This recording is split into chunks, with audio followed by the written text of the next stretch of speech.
महाराष्ट्रात महायुतीचं सरकार आहे, पण सरकारमध्ये सगळं काही सुरळीत आहे का? हा प्रश्न आता पुन्हा एकदा समोर येऊ लागलाय.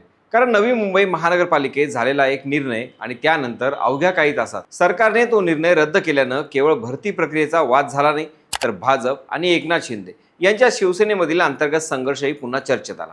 वरवर हा विषय स्थानिक स्वराज्य संस्थेचा वाटतो, पण त्यामागे सत्ता, वर्चस्व, आगामी महापालिका निवडणुका, ठाणे नवी मुंबईतील राजकीय समीकरण आणि महायुतीतील वाढत चाललेली स्पर्धा असे अनेक स्तर दडलेले आहेत. मग नेमकं नवी मुंबईत काय घडलं? सरकारनं भाजपच्या नेत्यांचा निर्णय का फेटाळला? आणि हा फक्त प्रशासनाचा निर्णय होता की यामागं मोठं राजकीय गणित दडलं आहे? याचा सविस्तर आढावा या व्हिडिओमध्ये आपण घेणार आहोत. नमस्कार, मी स्वप्नील आणि आपण पाहतात त्याचं काय महाराष्ट्र. राजकारणात अनेकदा एखादा छोटासा निर्णय देखील मोठ्या संघर्षाची चाहूल देत असतो. नवी मुंबई महापालिकेत घडलेला प्रकार तसाच आहे. पहिल्या नजरेत हा विषय फक्त भरती प्रक्रियेचा वाटतो, पण जर घटनांची साखळी नीट पाहिली तर लक्षात येतं की हा वाद केवळ नोकर भरतीपुरता मर्यादित नाही. हा वाद आहे महायुतीमधील दोन शक्ती केंद्रांचा. एकीकडे भाजप आणि दुसरीकडे उपमुख्यमंत्री एकनाथ शिंदे यांच्या नेतृत्वाखालील शिवसेना. 20 जुलै रोजी नवी मुंबई महापालिकेच्या सभागृहात एक महत्त्वाचा निर्णय झाला. 132 पदांसाठी होणारी भरती प्रक्रिया ऐनवेळी स्थगित करण्याचा ठराव मंजूर करण्यात आला. कारण काय सांगितलं गेलं? स्थानिकांना प्राधान्य मिळायला हवं. नवी मुंबईतील नोकऱ्या नवी मुंबईकरांनाच मिळाव्यात. वरवर पाहिलं तर हा मुद्दा सामान्य नागरिकांना योग्य वाटू शकतो. स्थानिक रोजगाराचा मुद्दा महाराष्ट्रात नवीन नाही. प्रत्येक निवडणुकीत हा मुद्दा चर्चेत येत असतो. पण इथे प्रश्न निर्णयाच्या आशयापेक्षा त्याच्या वेळेचा होता. कारण दुसऱ्याच दिवशी राज्यभरातील अनेक केंद्रावर हजारो उमेदवार परीक्षा देणार होते. अनेकांनी प्रवासाची तिकीटं काढली होती, राहण्याची व्यवस्था केली होती, महिने तयारी केली होती आणि त्याच्या अवघ्या 24 तास आधी भरती स्थगित करण्याचा निर्णय झाला. इथेच प्रशासन सतर्क झालं. महापालिका आयुक्त डॉक्टर कैलास शिंदे यांनी हा निर्णय तातडीनं राज्य सरकारकडे पाठवला. कारण हा निर्णय कायम राहिला असता तर राज्यभर गोंधळ निर्माण झाला असता. विद्यार्थ्यांचं आंदोलन उभं राहिलं असतं. आधीच देशभर विविध भरती प्रक्रियांवरून असंतोषाचं वातावरण असताना आणखी एका नवीन वादळात तोंड फुटण्याची शक्यता होती. आणि त्यानंतर जे घडलं त्याने सगळ्यांचं लक्ष वेधलं. अवघ्या काही तासात राज्य सरकारनं हा ठराव फेटाळला. म्हणजे महापालिकेत बहुमतानं मंजूर झालेला निर्णय सरकारनेच रद्द केला. हा फक्त प्रशासकीय हस्तक्षेप नव्हता, कारण त्याच्यामागं राजकीय संदेशही स्पष्ट दिसत होता. इथे एक गोष्ट लक्षात घ्यावी लागते. नवी मुंबई महापालिका असो किंवा राज्यातील इतर महापालिका, नगर विकास विभाग हा त्याच्यावर नियंत्रण ठेवणारा महत्त्वाचा विभाग आहे. आणि हा विभाग एकनाथ शिंदे यांच्या अखत्यारीत आहे. त्यामुळे स्थानिक पातळीवर भाजपनं घेतलेला निर्णय अखेरीस शिंदे यांच्या विभागानं फेटाळल्यानं हा संघर्ष अधिक ठळक झाला. हा पहिलाच प्रसंग नाही. याआधीही नवी मुंबई महापालिकेतील अधिकारी आणि कर्मचाऱ्यांचं निवृत्ती वय 58 वरून 60 वर्ष करण्याचा ठराव भाजपच्या स्थानिक नेतृत्वानं मंजूर केला होता. त्यावेळी देखील तो निर्णय नगर विकास विभागानं नाकारला होता. म्हणजे दोन मोठे निर्णय आणि दोन्ही वेळेस भाजपचा ठराव सरकारनेच फेटाळला. यातून एक महत्त्वाचा प्रश्न उभा राहतो. स्थानिक भाजप नेतृत्व स्वतंत्र निर्णय घेत आहे का, की राज्य नेतृत्वाशी पुरेसा समन्वय होत नाही?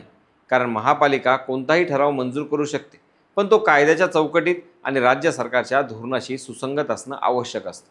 नवी मुंबईतील राजकारण समजून घ्यायचं असेल तर गणेश नाईक यांचं नाव टाळता येत नाही. अनेक वर्ष ते नवी मुंबईच्या राजकारणावर त्यांचा प्रभाव राहिला आहे. आजही स्थानिक भाजपमध्ये त्यांचं वजन मोठं मानलं जातं. त्यामुळं महापालिकेतील निर्णयांमध्ये त्यांचा प्रभाव असल्याची चर्चा कायम असते. पण दुसरीकडं राज्यात महायुती आहे आणि एकनाथ शिंदे यांचं नेतृत्वही तितकंच प्रभावी आहे. त्यामुळे नवी मुंबई ही आता फक्त स्थानिक राजकारणाची जागा राहिलेली नाही, ती महायुतीतील वर्चस्वाची लढाई बनत चालली आहे. ठाणे जिल्ह्यातील राजकीय परिस्थितीकडे पाहिलं तर हे चित्र आणखी स्पष्ट होतं. कल्याण डोंबिवलीमध्ये श्रीकांत शिंदे यांनी मनसेसोबत वाढवलेली जवळीक, स्थानिक स्तरावर बदललेली समीकरणं आणि भाजपच्या प्रदेशाध्यक्ष रवींद्र चव्हाण यांच्याशी असलेलं अप्रत्यक्ष राजकीय अंतर यामुळं आधीपासून काहीसा तणाव असल्याची चर्चा होती. पावसाच्या काळात पायाभूत सुविधांवरून झालेल्या टीकेमध्येही स्थानिक राजकारणाचे पडसाद दिसले. याच पार्श्वभूमीवर नवी मुंबईतील प्रत्येक निर्णयाकडं आता वेगळ्या नजरेनं पाहिलं जात आहे. कारण सभागृहात भाजप एखादा निर्णय घेतं आणि त्याला शिंदे गट विरोध करतो किंवा सरकार त्या निर्णयाला मान्यता देत नाही, अशी परिस्थिती वारंवार निर्माण होत आहे. राजकीयदृष्ट्या याचे परिणाम महत्त्वाचे ठरू शकतात. कारण काही महिन्यात महापालिका निवडणुका अपेक्षित आहेत. प्रत्येक पक्षाला स्वतःची ताकद दाखवायची आहे. स्थानिक कार्यकर्त्यांना संदेश द्यायचा आहे की या शहरातील नेतृत्व आमचंच आहे. अशा वेळी प्रत्येक ठराव हा केवळ प्रशासकीय राहत नाही, तो निवडणुकीपूर्वीचा राजकीय संदेशही बनतो. भरती प्रक्रियेच्या निर्णयातही हेच दिसून आलं. स्थानिकांना प्राधान्य देण्याचा मुद्दा लोकप्रिय असू शकतो, पण हजारो उमेदवारांची परीक्षा एका दिवसावर आलेली असताना निर्णय बदलल्यानं उलट जनतेमध्ये नाराजी निर्माण झाली असते. त्यामुळे सरकारनं तातडीनं हस्तक्षेप केला. यातून सरकारने प्रशासनाला प्राधान्य दिलं की महायुतीतील राजकीय समतोल साधला, यावर वेगवेगळी मतं व्यक्त होत आहेत.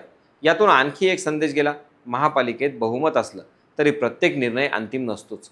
राज्य सरकारकडे त्याची तपासणी आणि हस्तक्षेप करण्याचा अधिकार असतो. त्यामुळे स्थानिक राजकीय ताकद आणि राज्यस्तरीय अधिकार यामधील सीमारेषाही या प्रकरणावरून स्पष्ट झाली. दुसरीकडे विरोधकांनाही या वादातून संधी मिळू शकते. महायुतीमध्ये सर्व काही सुरळीत असल्याचा दावा केला जात असला तरी प्रत्यक्षात स्थानिक पातळीवर वेगवेगळे मतभेद उघड होत असल्याचा आरोप हा विरोधकांकडून केला जाऊ शकतो. आगामी निवडणुकांमध्ये हेच मुद्दे प्रचारातही वापरले जाण्याची शक्यता नाकारता येत नाही. यामध्ये सर्वात मोठा प्रश्न मात्र सामान्य नागरिकांचा आहे. त्यांना स्थिर प्रशासन हवं आहे, वेळेत भरती प्रक्रिया हवी आहे, विकास कामांमध्ये अडथळे नकोत आणि राजकीय संघर्षामुळे सार्वजनिक कामावर परिणाम होऊ नये अशी त्यांची अपेक्षा आहे. पण जेव्हा प्रत्येक निर्णयामागं राजकीय संघर्षाची चर्चा सुरू होते तेव्हा प्रशासनावरचा विश्वासही डळमळीत होण्याचा धोका असतो. नवी मुंबई महानगरपालिकेतील हा वाद केवळ एका ठरावापुरता मर्यादित राहत नाही. तो महायुतीतील अंतर्गत समन्वय, स्थानिक नेतृत्वाची स्वायत्तता, नगर विकास विभागाची भूमिका आणि आगामी महापालिका निवडणुकांपूर्वीचं राजकीय वातावरण या सगळ्या गोष्टींचं प्रतिबिंब बनतो. आज हा वाद भरती प्रक्रियेचा आहे, काल निवृत्ती वयाचा होता, उद्या विकास कामांचा किंवा महापालिका निवडणुकीतील जागा वाटपाचा असू शकतो. त्यामुळे नवी मुंबई आता महाराष्ट्राच्या राजकारणात केवळ एक शहर राहिलेलं नाही, तर महायुतीतील राजकीय समीकरणांची खरी परीक्षा घेणारं मैदान बनलं आहे. आतासाठी भरती प्रक्रिया सुरू राहणार आहे. सरकारनं ठराव रद्द केला आहे आणि वाद तात्पुरता शांत झाल्यासारखा दिसतो. पण राजकारणात एखादा वाद संपला असं दिसत असताना पुढचा संघर्ष सुरू झालेला असतो. नवी मुंबई महापालिकेतील हा संघर्ष पुढे महायुतीतील मोठ्या राजकीय समीकरणावर परिणाम करणार का? भाजप आणि शिंदे गटातील हे मतभेद निवडणुकांच्या तोंडावर आणखी उघड होणार का? की दोन्ही पक्ष पुन्हा एकदा एकत्र येत हा वाद थांबवतील? या सर्व प्रश्नांची उत्तरं येणाऱ्या काळात मिळतीलच. तुम्हाला काय वाटतं?